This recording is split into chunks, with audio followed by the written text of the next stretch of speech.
Assalamualaikum warahmatullahi wabarakatuh. Salam sejahtera, namo buddhaya, salam kebajikan. Saya Yulianti SPD dari SMP Taman Pelajar Surabaya. Pada kesempatan ini, saya akan menyampaikan praktik baik yang saya lakukan pada topik pembinaan dan pendampingan dengan judul Meningkatkan Kualitas Pembelajaran di SMP Taman Pelajar Surabaya melalui observasi pembelajaran coaching Merdeka. Berdasarkan Permendikbudristek nomor 47 tahun 2023 tentang standar pengelolaan, bab 2 pasal 4 dinyatakan bahwa perencanaan pendidikan bertujuan untuk meningkatkan kualitas proses pembelajaran dan hasil belajar peserta didik secara berkelanjutan berdasarkan evaluasi diri satuan pendidikan. Perencanaan kegiatan pendidikan berpedoman pada visi, misi, dan tujuan satuan pendidikan.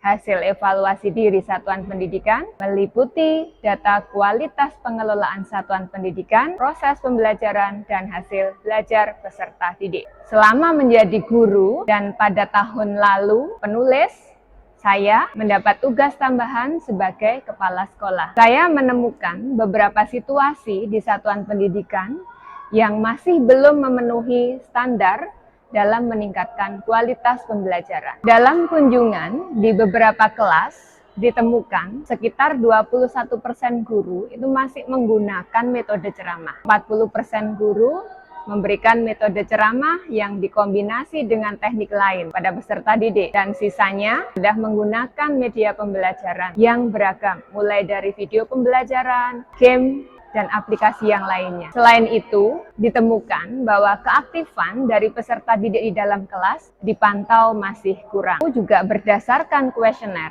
yang diisi oleh responden peserta didik, ditemukan guru masih jarang dan belum mahir menggunakan media pembelajaran yang bervariasi, dan juga kebiasaan refleksi masih belum bisa diterapkan dengan baik. Peningkatan kualitas pembelajaran di satuan pendidikan adalah tanggung jawab bersama antara kepala satuan pendidikan dan juga para pendidik. Kepala sekolah mempunyai tanggung jawab untuk peningkatan kemampuan pendidik dalam mengelola kegiatan pembelajaran di sekolah, serta mempunyai peranan yang cukup penting terhadap perkembangan dan kemajuan sekolah. Dalam Permendikbudristek nomor 16 tahun 2022 tentang standar proses, dinyatakan bahwa penilaian proses pembelajaran merupakan asesmen terhadap perencanaan dan pelaksanaan pembelajaran, dan pendidik yang bersangkutan paling sedikit 1 kali dalam 1 semester mengikuti observasi atau penilaian proses pembelajaran. Selain dilaksanakan oleh pendidik yang bersangkutan, penilaian proses pembelajaran dapat dilaksanakan oleh sesama pendidik, kepala satuan pendidikan, dan atau peserta didik. Penilaian oleh kepala satuan pendidikan merupakan asesmen oleh kepala satuan pendidikan atas perencanaan dan pelaksanaan pembelajaran yang dilaksanakan oleh pendidik, yang bertujuan untuk membangun budaya reflektif dan memberi umpan balik yang konstruktif.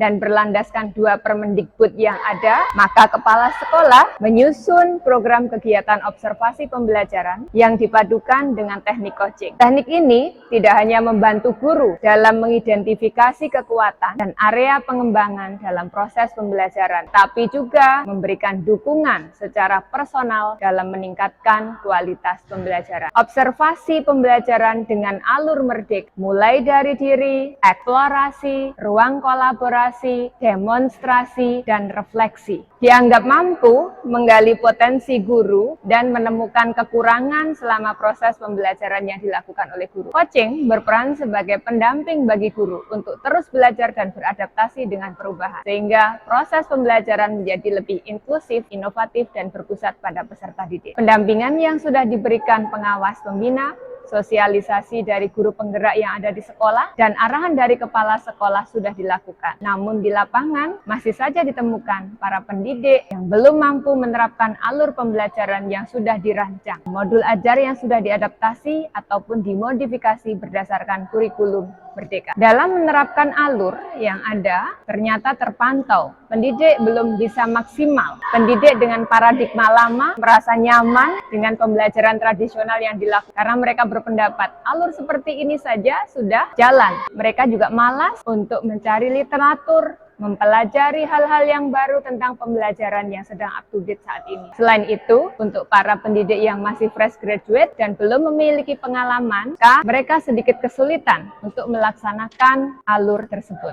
Untuk kondisi real di SMP Taman Pelajar, kepala sekolah sudah mensosialisasikan kebijakan dan program-program yang ada di PM maupun sumber lain. Namun, berdasarkan evaluasi diri sekolah, dirasakan pendidik masih perlu untuk mendapatkan pendampingan, sehingga dalam mendidik dan mengajar, para pendidik bisa melaksanakan proses pembelajaran dengan baik. Pendampingan dalam bentuk observasi pembelajaran ini juga harus rutin dilakukan sebagai bentuk evaluasi berkala. Observasi yang dilakukan menggunakan teknik observasi coaching dengan langkah wawancara pra-observasi, observasi, dan wawancara pasca observasi. Dalam wawancara pasca observasi, kepala sekolah melakukan hal-hal sebagai berikut dalam upaya coaching, yakni menggali dan menemukan potensi pendidik, memberi apresiasi, menanyakan kepuasan kinerja pendidik atas praktek pembelajaran yang dilakukan, menemukan kekurangan kinerja, menemukan perbaikan atas inisiatif pendidik sendiri, dan berkomitmen. Adapun langkah-langkah yang dilakukan oleh kepala sekolah adalah menyusun program supervisi akademik atau observasi pembelajaran. Kedua, mensosialisasikan jadwal pelaksanaan observasi. 3. Mengadakan wawancara pra-observasi untuk menyepakati jadwal observasi, tujuan pembelajaran yang akan diajarkan. Yang keempat, guru merancang modul ajar. Kelima, melakukan observasi selama proses pembelajaran. Keenam, mengadakan wawancara pasca observasi tentang kesan pendidik terhadap performanya, identifikasi kekuatan dan kelemahan dalam proses pembelajaran yang dilakukan dari faktor internal maupun mengidentifikasikan keterampilan mengajar yang perlu ditingkatkan, kesepakatan, langkah, atau tindakan selanjutnya. Dan yang terakhir adalah melakukan tindak lanjut berdasarkan hasil. Kepala sekolah memprogramkan observasi pembelajaran ini pada semester gasal dan dilaksanakan pada bulan September hingga Oktober pada tahun 2023. Setelah melakukan observasi pembelajaran pada pendidik, kepala sekolah menemukan fakta bahwa guru belum sepenuhnya menerapkan kesepakatan belajar dan belum memberikan kesempatan kepada peserta didik untuk aktif selama berdiskusi kelompok. Pendidik masih belum mampu untuk memanajemen waktu dengan baik. Kurang memotivasi peserta didik untuk menampilkan pemahaman mereka terhadap materi pembelajaran. Tindak lanjut yang paling sesuai dengan kebutuhan pendidik adalah adanya guru model. Kepala sekolah menunjuk beberapa guru, beberapa pendidik yang sudah melakukan proses atau praktek pembelajaran yang baik untuk dikunjungi oleh rekan sejawat.